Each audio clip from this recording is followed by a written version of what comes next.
नमस्कार दोस्तों, मैं अखिलेश शुक्ला आपका स्वागत करता हूं और आपके उज्जवल भविष्य की कामना करता हूं। तो आज हम जानेंगे कि जब मौर्य साम्राज्य का पतन हुआ तो उसके बाद किन किन विदेशी आक्रमणकारियों ने इस देश पर आक्रमण किया। और आपको जानकर बहुत आश्चर्य होगा कि लगभग सारे जो आक्रमणकारी थे उनको ये देश इतना पसंद आया, यहाँ का कल्चर इतना पसंद आया कि वो लोग इसमें घुल मिल गए, यहीं की आइडेंटिटी अपना ली। ठीक है, यहीं के धर्मों में वो अब यहीं के जो धर्म थे उनको अपना धर्म मानने लगे। तो इस कड़ी में हम पहले थोड़ा देख लेते हैं कि अगर आपको याद हो कि चंद्रगुप्त मौर्य के समय में जब वो गद्दी पर नहीं बैठा था, उससे 4 साल पहले 326 बीसी में अलेक्जेंडर यानी सिकंदर ने इस देश पर आक्रमण किया था। वो ब्यास नदी के आगे नहीं बढ़ पाया था। उस समय मगध पर नंद वंश का शासन था और उनके पास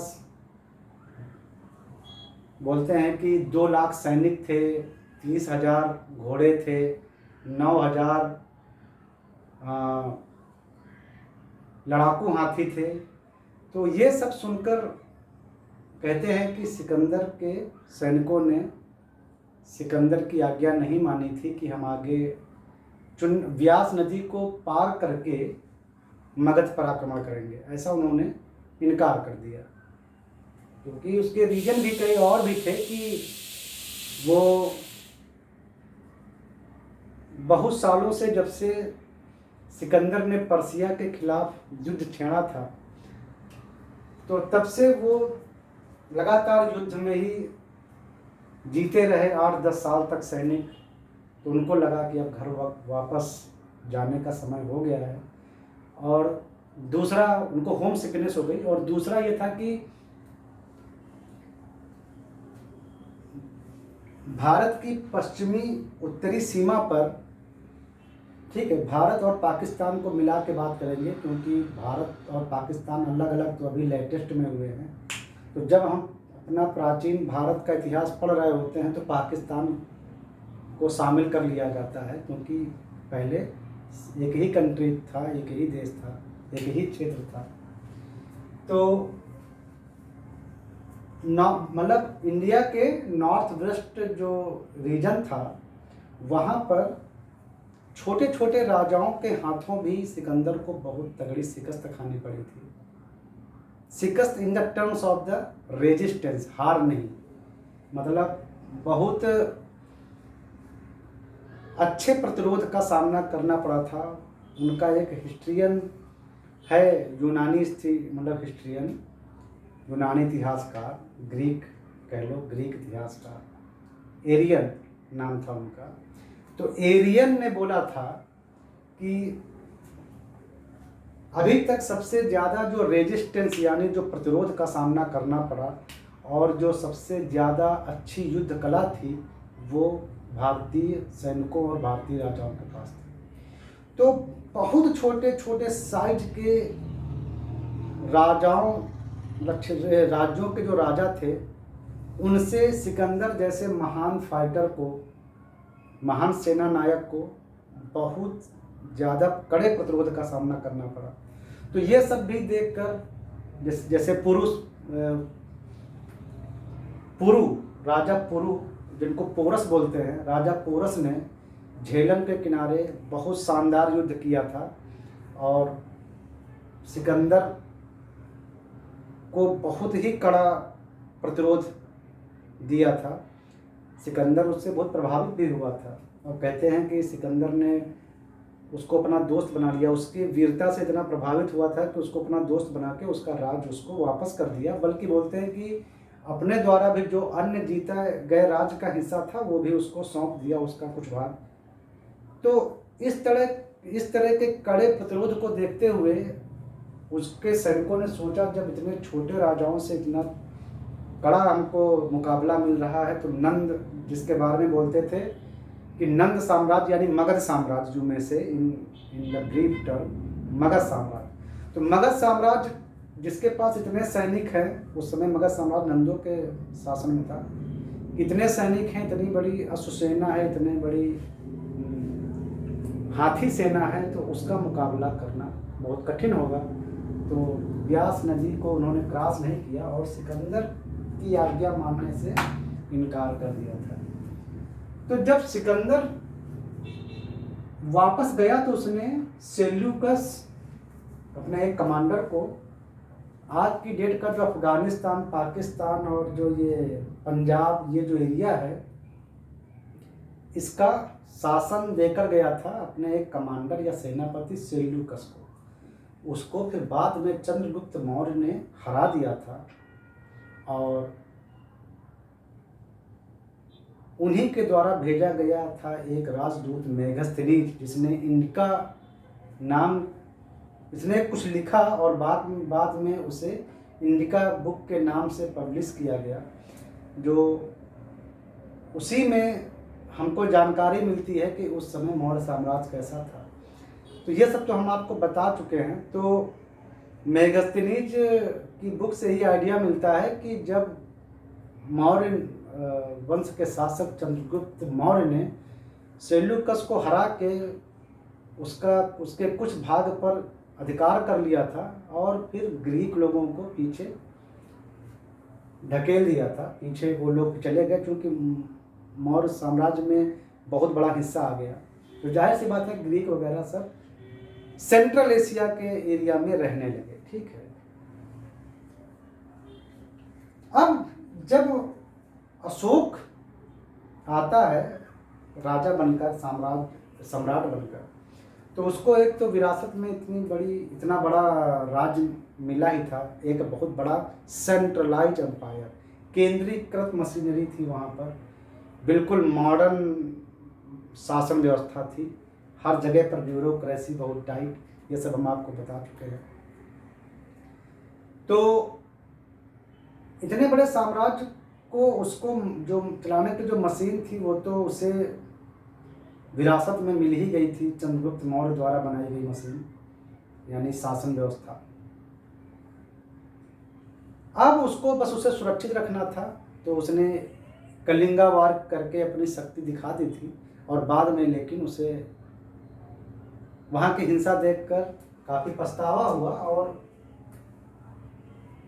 उन्होंने शांति का मार्ग अपनाया।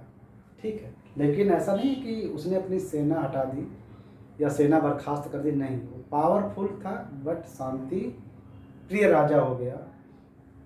उसके अभिलेख, जहाँ तक हमने बताया था कि उसके अभिलेख यानी इंस्क्रिप्शन पत्थरों पर लिखे हुए, पत्थरों की शिलाओं पर और पिलर्स के रूप में पूरे भारतवर्ष में मिले, जिनमें उसने अपने आप को देवांग प्रियदर्शी नाम दिया। देवानाम प्रिय और प्रियदर्शी, मतलब देवताओं का प्रिय और प्रियदर्शी नाम अपने आप को दिया और अशोक नाम भी मिला उसी में से। तो वहाँ से पता चला कि नहीं, कोई ऐसा राजा भी था जो अपनी जनता को अच्छे कर्मों और हिंसा से दूर रहने के लिए बोलता था। उनके अभिलेखों को पढ़ने का श्रेय किसको जाता है? जेम्स प्रिंसप को जाता है। सारे अभिलेख जो अपने मॉडर्न भारतवर्ष में, जो अभी अपना जो मॉडर्न भारतवर्ष का जो क्षेत्र है, इसमें जो पाए गए थे, उत्तर भारत में, दक्षिण भारत में, ये सब प्राकृत भाषा और ब्राह्मी स्क्रिप्ट यानी ब्राह्मी लिपि में लिखे गए थे।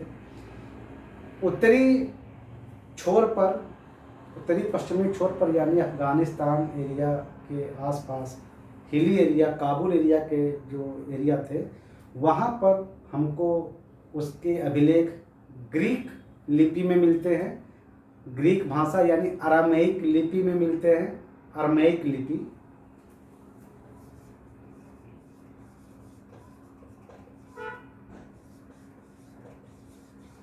अरामेइक लिपि ना। और ये ईरान से जुड़ा हुआ जो पाकिस्तान जो एरिया है मॉडर्न टाइम में, तो तब अभी वो सब एक ही में था, तो वहाँ पर हमको उसके जो अभिलेख मिलते हैं यानी जो इंस्क्रिप्शन मिलते हैं वो खरोष्ठी लिपि में मिलते हैं।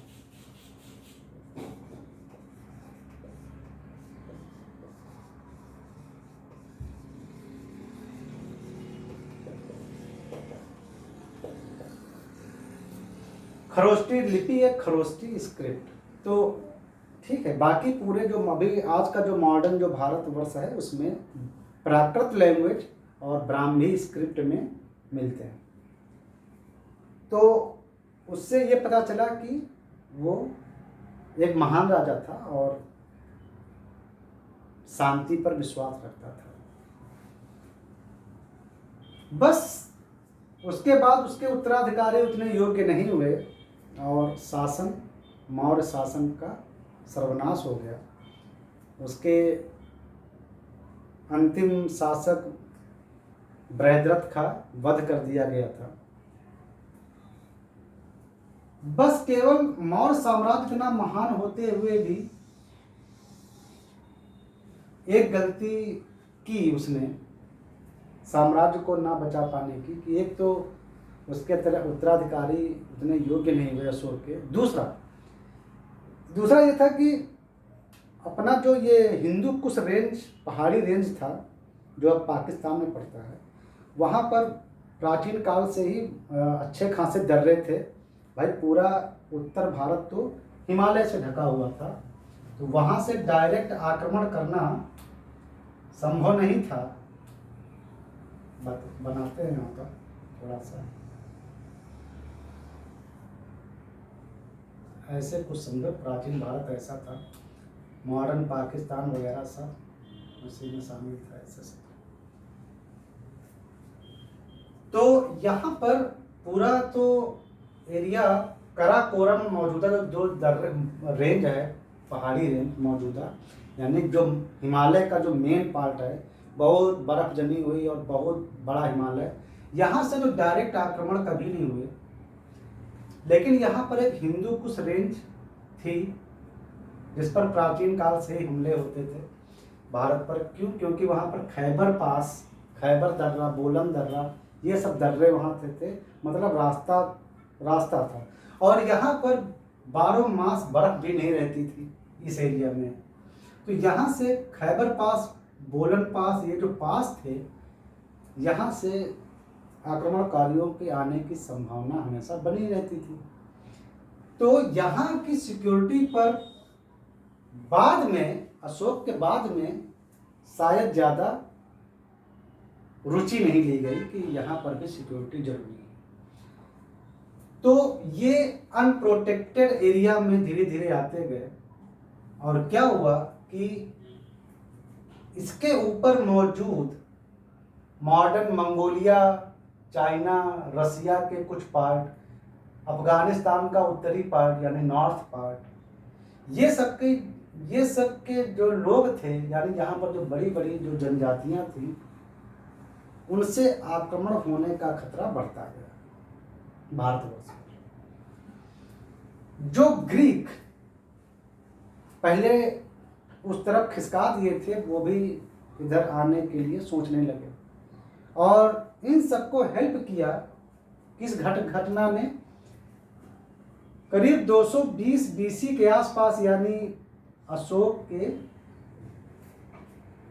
संन्यास लेने के थोड़े ही दिन बाद चाइना के शासक ने चाइना की दीवार बनवा दी, महान दीवार, चाइना की महान दीवार बना दी।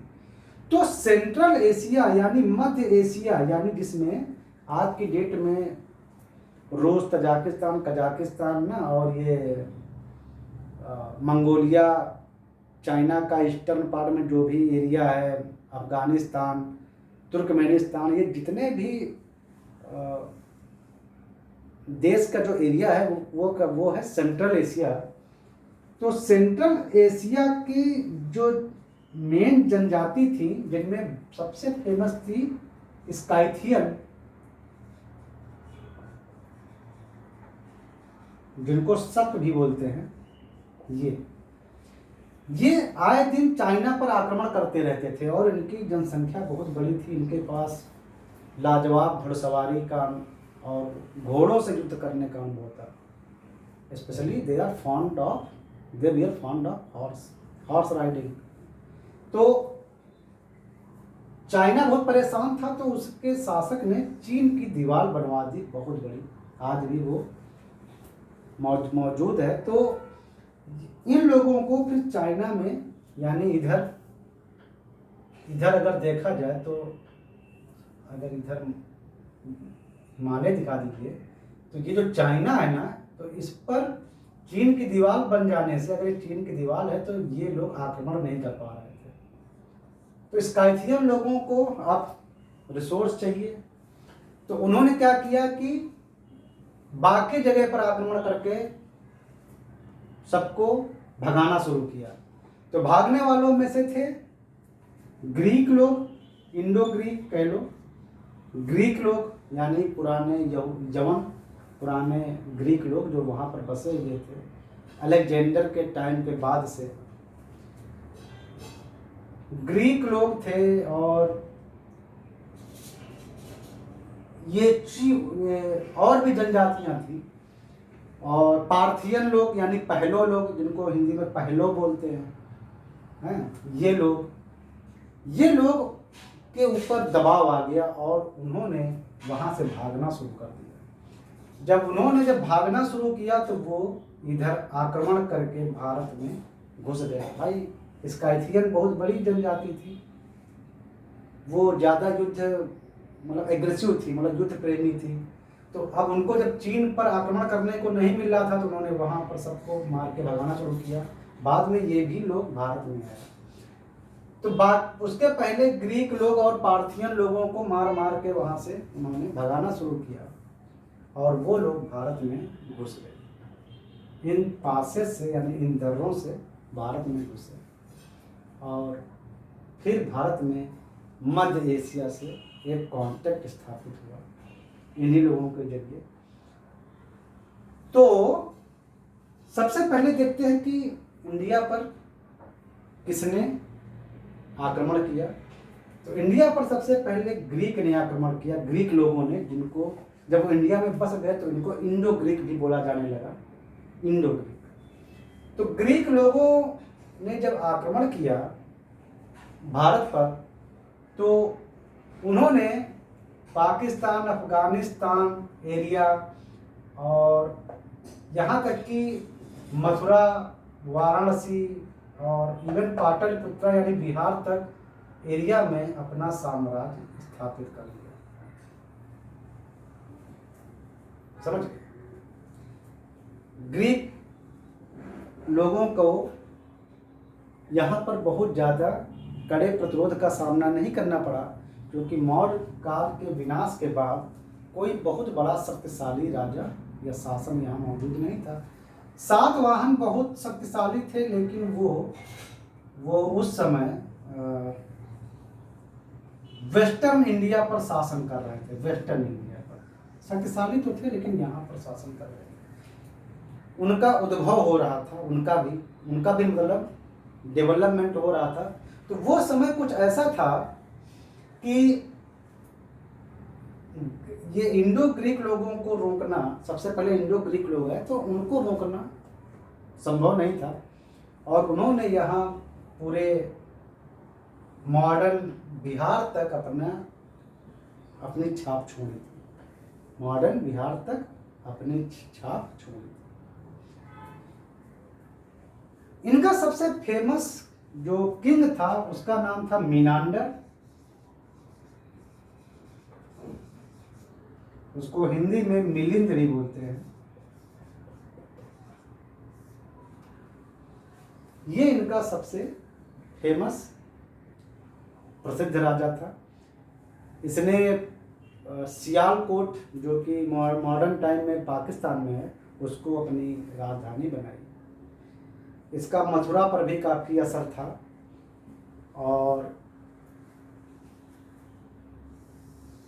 इसके नाम कुछ और भी उपलब्धियां हैं मीनांडर के नाम। पहला तो इसने ये कि इसने भारतीय संस्कृत को अपनाया और इसको बुद्ध धर्म यानी बौद्ध धर्म से बहुत लगाव हुआ। इसको बौद्ध धर्म में इतना लगाव था कि इसने बौद्ध धर्म के प्रसिद्ध आचार्य नागसेन जिनको एक और नाम नागार्जुन से भी जाना जाता है, उनसे इसने बहुत सारे प्रश्न भी किए थे। क्योंकि बाहर रहा था, यहाँ आया तो सोचा चलो अब यहाँ बस गए हैं तो यहाँ के धर्म के बारे में भी जानते हैं, और फिर इसने बुद्ध धर्म को अपनाया।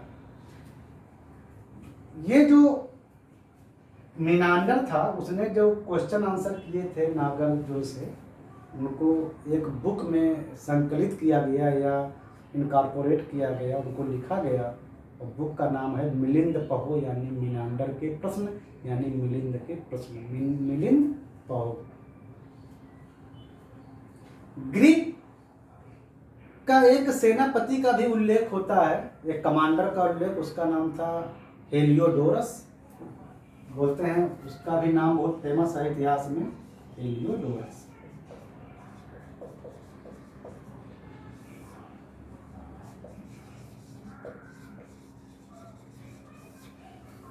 हेलियोडोरस को वैष्णव धर्म से बहुत लगाव था, वो विष्णु का भी उपासक था, है तो ग्रीक लेकिन उनको ये भारत में बस गए। और हेलियोडोरस को विष्णु जी से इतना लगाव हुआ कि उसने एक विष्णु जी के नाम पर स्तंभ बनवाया। मॉडर्न टाइम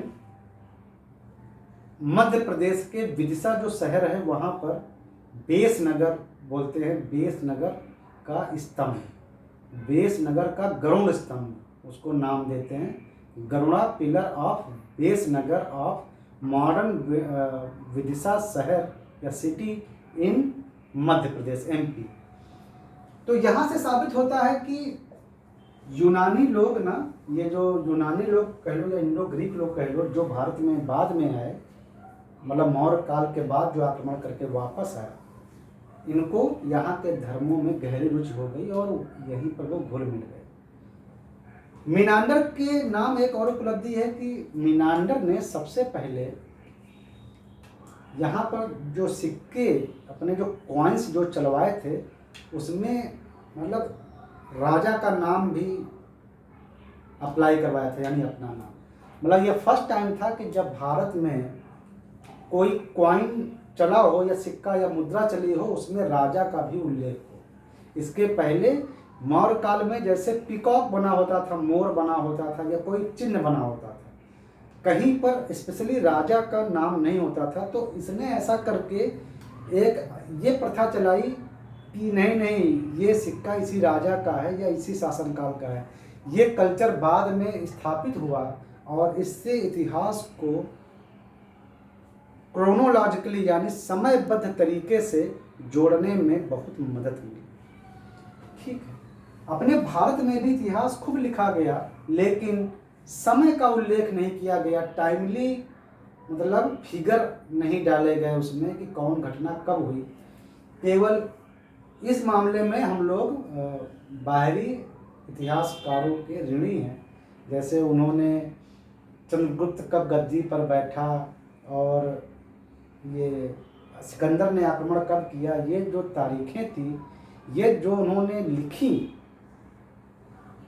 ये वर्ष जो उन्होंने लिखे ना, उसके आधार पर इतिहास, भारतीय इतिहास को क्रोनोलॉजिकली स्थापित करने में मदद मिली। तो मीनांडर ने सिक्कों पर राजा का नाम डलवाने जैसी प्रथा डालकर भारतीय इतिहास को आज जानने के लिए जो जरूरत पड़ती है उसको, उसकी नींव इन्होंने डाल दी। ठीक है, तो ये तो कुछ विशेष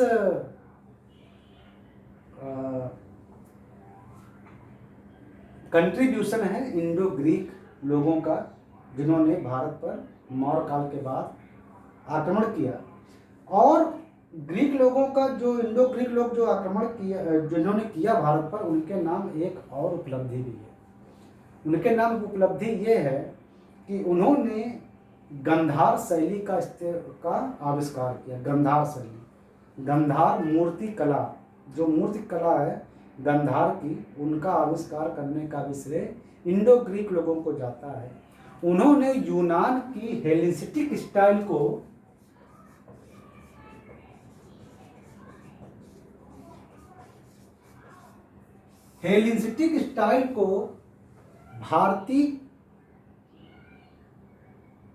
भारतीय संस्कृत से मिक्स करके बुद्ध की बहुत बड़ी बड़ी मूर्तियां बनाई। हेलेनिस्टिक स्टाइल जो है वो अलेक्जेंडर यानी सिकंदर के मरने के बाद रोम में यानी एथेंस एरिया में, ग्रीको रोमन कल्चर बोलते हैं उसको, तो ग्रीक और रोमन की कंबाइंड कल्चर है। तो उस टाइम ये स्टाइल वहां प्रचलित हुई थी रोम साइड में। इसमें जो वहाँ के जो किंग थे, वहाँ के जो प्रसिद्ध जो पर्सनालिटियाँ थी यानी व्यक्तित्व थे, और किसी घटना का या किसी सभा का बहुत बड़े बड़े लेवल पर 3 डायमेंशनल मूर्तियाँ बनाई गई थी जो बिल्कुल सजीव लगती थी। उनमें कांसे में मतलब ढाला गया था उनको, ब्रॉन्ज का इस्तेमाल खूब किया गया था। तो उतनी सजीव और मेगा और ये 3 डायमेंशनल जो ये मूर्तियाँ स्थापित की गई थी, इनको बोलते थे हेलेनिस्टिक स्टाइल, है ना। तो कुछ मूर्तियाँ नग्न भी बनाई जाती थी, कुछ में वस्त्रों का भी प्रयोग होता था। तो इस स्टाइल को जब भारतीय कल्चर के साथ मिक्स किया गया, तो जो मूर्ति कला डेवलप हुई वो कहलाई गंधार कला, गंधार आर्ट। ये मेनली मूर्ति कला से संबंधित है, मतलब स्कल्पचर से संबंधित है। और इस कला के अंतर्गत बुद्ध की मूर्तियां बनाई गई, ज़्यादातर बुद्धिस्ट मूर्ति, जो आर्ट मतलब बुद्धिस्ट जो मूर्तियां हैं यानी महात्मा बुद्ध की मूर्तियां बनाई गई। और ये गंधार एरिया यानी अफगानिस्तान साइड के एरिया में या नॉर्थ वेस्ट एरिया जो भारत का है, इस एरिया में इस कला का बहुत डेवलपमेंट हुआ। तो ये तो कुछ बातें थी जो हमको इंडो ग्रीक लोगों से मिली और उनका विस्तार कैसे हुआ, उनके कुछ प्रसिद्ध राजाओं के नाम हमने आपको बताया। इसके बाद ग्रीक लोगों के बाद आक्रमण हुआ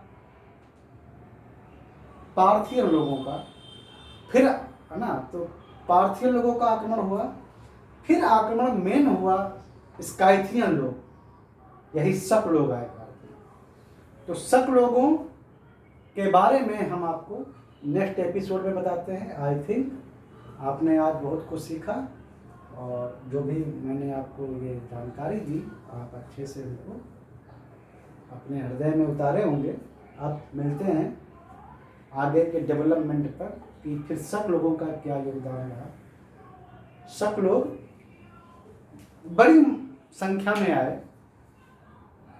शक लोगों ने ग्रीक लोगों को, भाई स्काइथियन पहले से ही बहुत ताकतवर थे, उन्होंने यहाँ पर जो ग्रीक लोग रहते थे उनको डिस्प्लेस किया।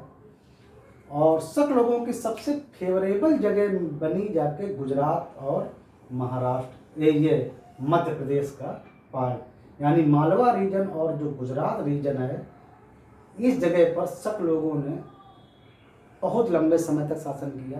बाद में उनका सातवाहन जो लोग थे यानी उनके जस्ट साउथ में यानी करंट में महाराष्ट्र और तेलंगाना एरिया जो पड़ता है, आंध्र प्रदेश एरिया, उस समय यानी कि लगभग 1 सेंचुरी BC के आसपास अगर देखा जाए, इस टाइम पर इन दोनों के बीच में काफ़ी कंपटीशन बढ़ा। इन दोनों ने बहुत लंबे लंबे समय तक शासन किया, शकों ने और सातवाहनों ने, दोनों ने बहुत लंबे समय तक शासन किया और संघर्ष भी किया। चलो मिलते हैं अगले एपिसोड में और हम लोग शक यानी स्काइथियन हमले के बारे में बात करेंगे और उनमें कौन महान राजा पैदा हुए उनके बारे में बात करेंगे, क्या उनका योगदान था उनके बारे में बात करेंगे। चलो मिलते हैं नेक्स्ट एपिसोड में। आई थिंक आपको इससे काफ़ी जानकारी मिली। चलो मिलते हैं नेक्स्ट एपिसोड। तब तक के लिए हमारा नमस्कार आप सबको।